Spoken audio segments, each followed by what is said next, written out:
Welcome to Nanak classes. दोस्तों, Nanak classes के YouTube channel पे आपका स्वागत है। आज 27 जुलाई और 27 जुलाई 2024 के जितने भी most important Rajasthan current affairs के क्वेश्चन बनते हैं, आज हम उनका डिस्कस करेंगे। पूरा वीडियो ध्यान से देखना और लास्ट में मैं आपसे क्वेश्चन पूछूंगा जिनके जवाब आपको कमेंट बॉक्स में देने हैं। आज हम पढ़ेंगे राजस्थान की ग्राम पंचायतें टीबी मुक्त घोषित, जोधपुर पाली मारवाड़ औद्योगिक कॉरिडोर को मंजूरी और मुख्यमंत्री जल स्वावलंबन अभियान 2.0 की शुरुआत।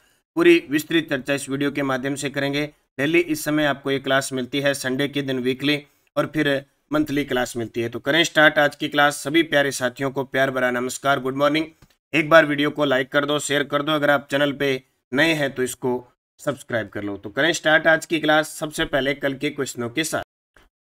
कल हमने क्या पढ़ा? कल हमने पढ़ा 24 जुलाई 2024 को रोडवेज बसों से संबंधित शिकायतों के लिए त्वरित समाधान हेतु समाधान पोर्टल का शुभारंभ किसने किया? डॉक्टर प्रेमचंद बेरवा। प्रदेश में पानी, सिंचाई, बिजली जैसी बुनियादी ढांचागत प्रोजेक्ट के लिए राज्य सरकार ने किसके साथ समझौता किया? हुडको के साथ। मुख्यमंत्री भजनलाल शर्मा ने किस जिले में 400 मेगावाट सौर ऊर्जा संयंत्र का उद्घाटन किया? जैसलमेर में। प्रदेश में मुख्यमंत्री पशुपालन विकास कोष का गठन कितनी राशि के प्रावधान से किया जाएगा? 250 करोड़। मिशन अमृत सरोवर के तहत प्रत्येक जिले में कम से कम कितने अमृत सरोवर का निर्माण किया जाएगा? 75। और श्री अन्नपूर्णा रसोई योजना ग्रामीण की शुरुआत कब हुई?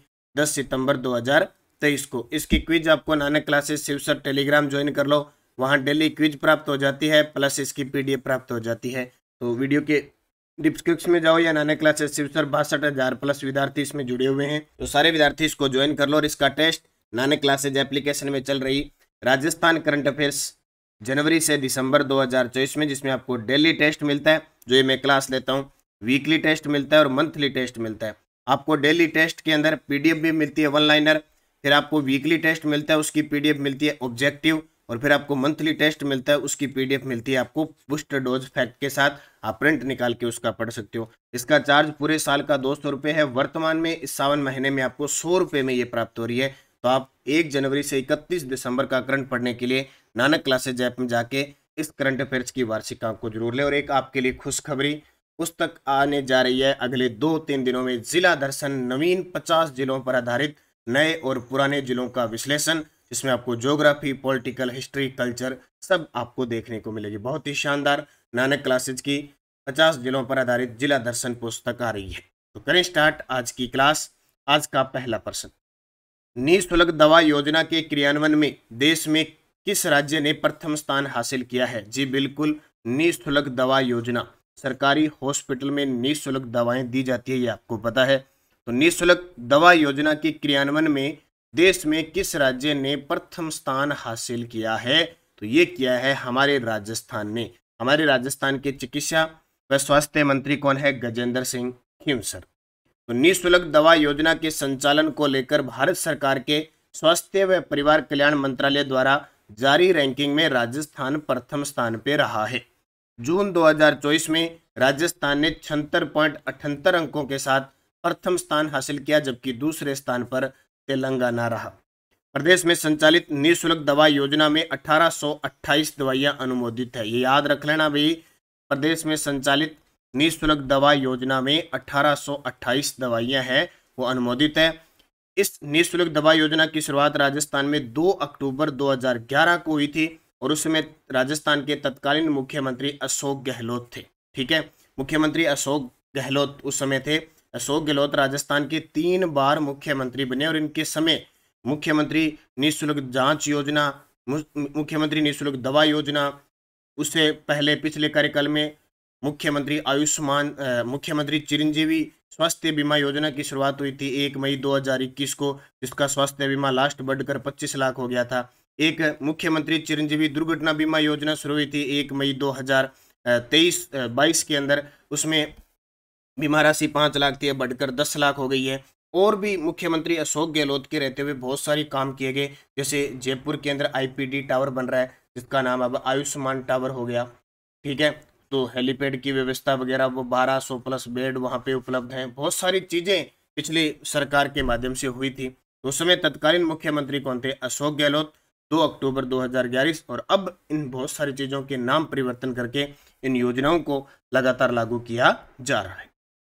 हाल ही में राजस्थान की कितनी ग्राम पंचायतों को टीबी मुक्त घोषित किया गया है? बिल्कुल लगातार टारगेट है कि टीबी से मुक्त होना है 2025 तक।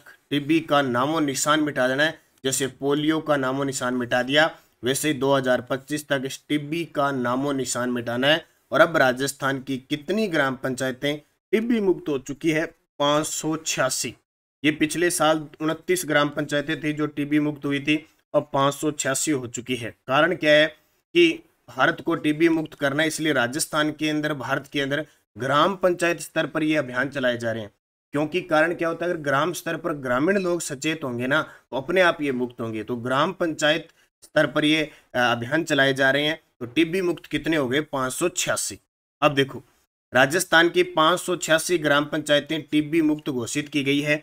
प्रधानमंत्री नरेंद्र मोदी ने 24 मार्च 2023 को वाराणसी में आयोजित विश्व टीबी रोग दिवस समारोह में टीबी मुक्त पंचायत अभियान शुरू किया था।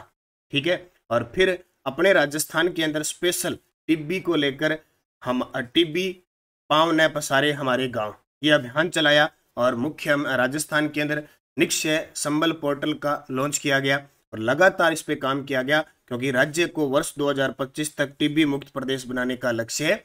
अर्जित करने के लिए अभी तीसरा चरण शुरू हुआ है। 2024 में 9,325 ग्राम पंचायतों में अभियान आयोजित किया जा रहा है। यानी टीबी मुक्त करने के लिए ग्राम पंचायत स्तर पर तीसरा चरण शुरू हुआ है अभी, और वर्ष 2024 में 9325 ग्राम पंचायतों में यह अभियान चलाया जा रहा है। अब देखिए, टीबी मुक्त ग्राम पंचायत अभियान की शुरुआत प्रथम चरण राजस्थान में अगस्त 2022 में चला, द्वितीय चरण फरवरी 2024 में चला और तृतीय चरण जुलाई 2024 में। लक्ष्य 2025 तक देश को टीबी मुक्त करना है। राजस्थान में इसके तहत राजस्थान निक्षय संबल योजना चल रही है और निक्षय पोर्टल संचालित किया जा रहा है, जिसके तहत रोगी को प्रतिमाह 500 रुपए की आर्थिक सहायता दी जा रही है। ये इंपॉर्टेंट प्रश्न है कि टीबी को कब तक मुक्त करना है? 2025 तक। राजस्थान में इसके लिए क्या किया जा रहा है? राजस्थान निक्षय संबल योजना चल रही है, जिसके तहत 500 रुपए की आर्थिक सहायता उस टीबी रोगी को प्रतिमाह दी जा रही है। एक पोर्टल लॉन्च किया गया है, निक्षय पोर्टल।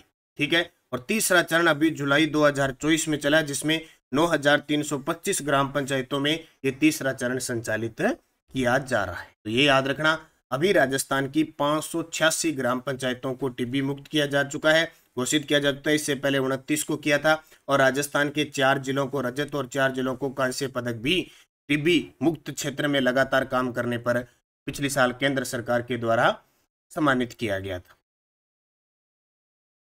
किस जिला प्रशासन द्वारा पात्र व्यक्तियों को केंद्र और राज्य सरकार की जन कल्याणकारी योजनाओं से लाभान्वित करने के लिए नवाचार के रूप में पहल कैंप की शुरुआत की है? जी बिल्कुल, किस जिला प्रशासन, किस जिले के कलेक्टर द्वारा जो पात्र व्यक्ति है, जो केंद्र और राज्य सरकार की जन कल्याणकारी जितनी भी योजनाएं हैं उनसे लाभान्वित करने के लिए नवाचार के रूप में पहल कैंप की शुरुआत की है सलूम्बर। देखो, केंद्र सरकार, राज्य सरकार की इतनी योजनाएं हैं, ये तो हम फ्लैगशिप योजना वगैरह पढ़ते हैं तब हमें पता लगता है। आम आदमी को पता ही नहीं है कि केंद्र और राज्य सरकार की योजनाएं। अब हम तो पेपर में हमारे क्वेश्चन आता है, जब हम पढ़ते हैं, हमारे पास इलाज नहीं है, हमें पढ़नी पड़ती है, तब हमें पता चलता है, हमारी आंखें खुलती है, इतनी योजना चल रही है। तो लोगों को बताने के लिए नवाचार के रूप में पहल कैंप की शुरुआत की है सलूम्बर जिला कलेक्टर ने। अब सलूम्बर का नाम आया है तो सीधी सी बात है, सलूम्बर किससे अलग हुआ है? उदयपुर जिले से। अभी जिला दर्शन आने वाली है अपनी, तो गजब तरीके से पढ़ लेना। ये है सलूम्बर जिला, और इस सलूम्बर जिले के आसपास कौन कौन से लगते हैं? इधर तो डूंगरपुर लगता है, ठीक है, इधर चित्तौड़गढ़ लगता है, इधर प्रतापगढ़ लगता है, इधर उदयपुर लगता है। ठीक है, ये सलूम्बर जिले से लगते हैं। और सलूम्बर जिले में अब ताजा एक तो ये बात है कि जयसमंद झील है ना, वो सलूम्बर जिले में आ चुकी है। लसाड़िया का पठार हो गया, हाड़ी रानी का महल हो गया, ये सारे के सारे किस सलूम्बर जिले के अंदर आ चुके हैं। तो सलूम्बर जिला, जयसमंद अभयारण्य, जयसमंद जेल सलूम्बर में आ गया। एक आपने नाम सुना होगा, सराड़ा जेल, सुना है ना? सराड़ा जेल, जिसे राजस्थान के काले पानी की जेल कहते हैं, वो भी सलूम्बर के अंदर आ गई। महाराणा प्रताप की छतरी जो बाडोली चावंड के अंदर है, खेजड़ बांध के किनारे, वो भी सलूम्बर के अंदर है। और जो चावंड आ गया मुख्य, वो भी कहाँ पे है? सलूम्बर के अंदर। तो ये चीजें आपको याद रखनी है, हालांकि इतनी ज्यादा चीजें नहीं होती है, फिर भी आपको याद रखनी है। अभी जो जिला आएगा उसमें सारी चीजें आपको देखने को मिलेगी जो पुस्तक आ रही है। गंगा शाहपुरा भीलवाड़ा से अलग हुआ, गंगापुर सिटी करौली और सवाईमाधोपुर से अलग हुआ, और फलोदी जोधपुर जैसलमेर से। तो पहल कैंप की शुरुआत किसके द्वारा की गई? सुलुम्बर जिला कलेक्टर के द्वारा। केंद्रीय बजट 2024-25 में राजस्थान के किस औद्योगिक क्षेत्र के लिए वित्तीय मंजूरी दी है? वेरी वेरी इंपॉर्टेंट प्रश्न है ये। जब पिछली सरकार थी तब इसकी थोड़ी सी प्रस्तावना ही हुई थी, तब ये एग्जामिनर ने क्वेश्चन डाला था, और अब तो पक्का आएगा 100%। केंद्र का बजट आया अभी, तो 2024-25 में राजस्थान के किस औद्योगिक क्षेत्र के लिए वित्तीय मंजूरी प्रदान की है? जोधपुर पाली मारवाड़ औद्योगिक क्षेत्र। जोधपुर पाली मारवाड़ औद्योगिक क्षेत्र को अब मंजूरी मिल चुकी है। बोले अब तो ये औद्योगिक क्षेत्र विकसित होगा ही होगा। तो देखो, केंद्रीय बजट में देश में 12 राष्ट्रीय औद्योगिक कॉरिडोर विकसित करने की घोषणा की गई है, जिसमें नाम आता है जोधपुर पाली मारवाड़ औद्योगिक कॉरिडोर, JPMIA भी शामिल है। प्रस्तावित कॉरिडोर के पहले चरण की लागत 922 करोड़ होगी। क्या होता है कि जब केंद्र में और राज्यों में अलग अलग सरकारें होती है, तो अगर केंद्र मान जाती है तो राज्य नहीं मानता, कोई राज्य चीज चाहता है तो वो केंद्र नहीं मानता, और जब दोनों साइड एक ही सरकार होती है तो बड़े फटाफट काम होते हैं। जैसे पूर्वी राजस्थान नहर परियोजना, वो पूरे कब हो वो एक अलग बात है, हमारे सामने वो समझौते हो गए। यमुना लिंक नहर हो गया, अब ये देखो जोधपुर पाली मारवाड़ औद्योगिक कॉरिडोर, ये समझौता हो गया। एक कोटा के अंदर ग्रीनफील्ड एयरपोर्ट बन जाए, उसका समझौता हो गया। तो जोधपुर पाली मारवाड़ औद्योगिक कॉरिडोर को शामिल किया गया है टोटल 12 राष्ट्रीय औद्योगिक कॉरिडोर विकसित करने। ठीक है, ये तो इंपॉर्टेंट है, इसको याद रखना, जोधपुर पाली मारवाड़ औद्योगिक कॉरिडोर। अब बूस्टर डोज देखो कि जो कॉरिडोर बन रहे हैं, राष्ट्रीय औद्योगिक गलियारा विकास कार्यक्रम को साकार करने के लिए वर्ष 2006 में जापान सरकार से वित्तीय सहयोग के लिए MOU किया गया है। इसमें DFC यानी जो राष्ट्रीय औद्योगिक गलियारा है उसमें 1504 किलोमीटर लंबी होगी। पश्चिम DFC में मुंबई के JN पोर्ट, जो जवाहरलाल नेहरू पोर्ट से उत्तर प्रदेश के दादरी तक है। DMIC पहली औद्योगिक कॉरिडोर परियोजना है। DMIC जो है ना, दिल्ली मेट्रो मुंबई औद्योगिक कॉरिडोर परियोजना पहली है। 2008 में इसको कंपनी के रूप में पंजीकृत किया गया। DFC के पास जो औद्योगिक कॉरिडोर है, औद्योगिक क्षेत्र विकसित किए जा रहे हैं, जिसमें राजस्थान में 2 प्रमुख कॉरिडोर है। DFC जो दिल्ली वाला है ना कॉरिडोर है, खुसखेड़ा भिवाड़ी निमराना और पाली जोधपुर के बीच जोधपुर पाली मारवाड़ औद्योगिक कॉरिडोर। तो ये बहुत इंपॉर्टेंट चीज रहेगी आपके लिए कि पाली जोधपुर और मारवाड़, ये कोई मारवाड़ जो औद्योगिक कॉरिडोर है वो विकसित किया जाएगा। राज्य में 100% ग्रामीण विद्युतीकरण के लक्ष्य को प्राप्त करने के लिए राज्य सरकार द्वारा मार्च 2024 तक कितने गांवों का विद्युतीकरण? Very very important. आर्थिक समीक्षा 2023-24 के अनुसार राज्य सरकार द्वारा मार्च 2024 तक कितने गांवों का विद्युतीकरण किया जा चुका है? यानी 100% ग्रामीण विद्युतीकरण के लक्ष्य को प्राप्त करने के लिए। तो 43,965। कितने? 43,965। तो ग्रामीण विद्युतीकरण, राज्य में 100% ग्रामीण विद्युतीकरण के लक्ष्य को प्राप्त करने के लिए राज्य सरकार द्वारा मार्च 2024 तक 43,965 गांवों का विद्युतीकरण किया गया है। इसके अतिरिक्त मार्च 2024 तक 1.14 लाख ढाणियों और 105.64 लाख ग्रामीण घरों का भी विद्युतीकरण किया जा चुका है। वर्ष 2023-24 के दौरान किसानों को 1,24,427 कृषि विद्युत कनेक्शन भी जारी किए जा चुके हैं। याद रखना, राज्य में 100% ग्रामीण विद्युतीकरण के लक्ष्य को प्राप्त करने के लिए मार्च 2024 तक 43,965 गांवों का विद्युतीकरण किया गया। ये इंपॉर्टेंट प्रश्न है आर्थिक समीक्षा का। अगला प्रश्न देखो, राज्य सरकार द्वारा मुख्यमंत्री जल स्वावलंबन अभियान का कौन सा चरण शुरू किया जाएगा? याद करो, पीछे जब भाजपा सरकार थी तो जल स्वावलंबन अभियान चला था 1.0। जैसे ये वापस सरकार आई है, इन्होंने घोषणा कर दी, बोले 1.0 पूरा हो चुका है, 2.0 हम चला रहे।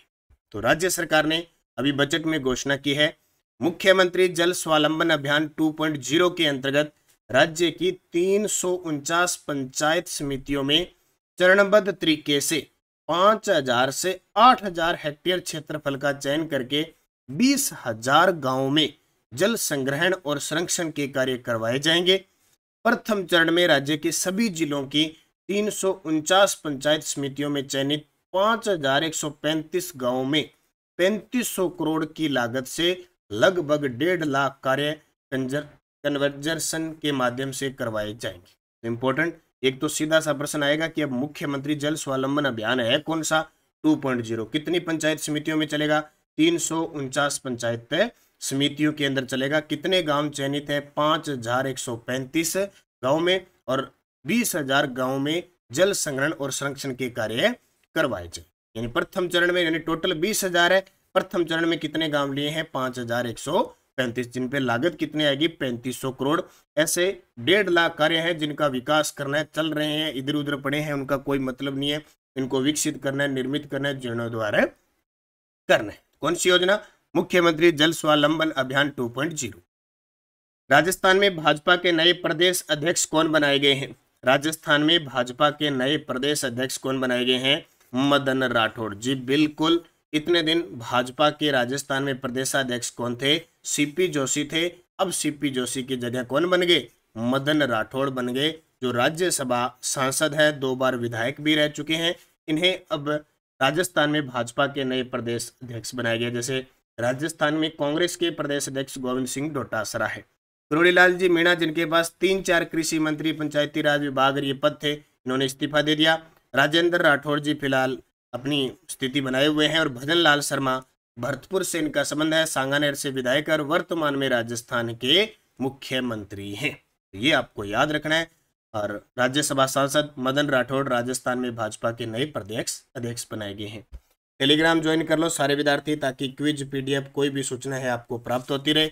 और राजस्थान की पॉलिटिकल की क्लासें चल रही है अभी पूरे विस्तार से, यूट्यूब पे चल रही है। लाइब्रेरियन, पीटीआई, सेकंड ग्रेड, कोई भी एग्जाम हो, आप वो क्लासें देख लें। पॉलिटिकल एक बड़ी गहराई से यूट्यूब पर आपको करवाई जा रही। पिछले वीडियो का क्वेश्चन था, कजाकिस्तान में अंतर्राष्ट्रीय प्रतियोगिता में भारत का प्रतिनिधित्व करने वाली सीता माली का संबंध किससे है, तो सीता माली पैरा खिलाड़ी है, वॉलीबॉल की खिलाड़ी है। अब आपके लिए क्वेश्चन जिसका जवाब कमेंट में देना है, श्री अन्नपूर्णा रसोई योजना ग्रामीण की शुरुआत कब हुई, 10 सितंबर 2023, 6 जनवरी 2024, 20 अगस्त 2020, 29 नवंबर 2022। सही जवाब आपको कमेंट बॉक्स में देना है। उपनाम से संबंधित अपनी बातें कर रहे थे। राजस्थान का अबुल फजल किसको कहते हैं, मोहनोत नैणसी को। वागड़ के गांधी किसको कहते हैं, भोगीलाल पांड्या को। राजस्थान का गांधी गोकुल भाई भट्ट, चिड़ावा का गांधी प्यारेलाल गुप्ता, और मालानी का गांधी वर्दी शंकर जैन।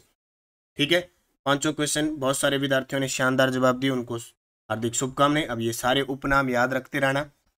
अब आपके लिए 5 फिर प्रश्न, राजस्थान के लोहे पुरुष किसे कहते हैं, राजस्थान का नेहरू किसे कहते हैं, आदिवासियों का मसीहा किसे कहते हैं, गांधी जी के 5वें पुत्र कौन है, हल्दी घाटी का शेर किसको कहते हैं।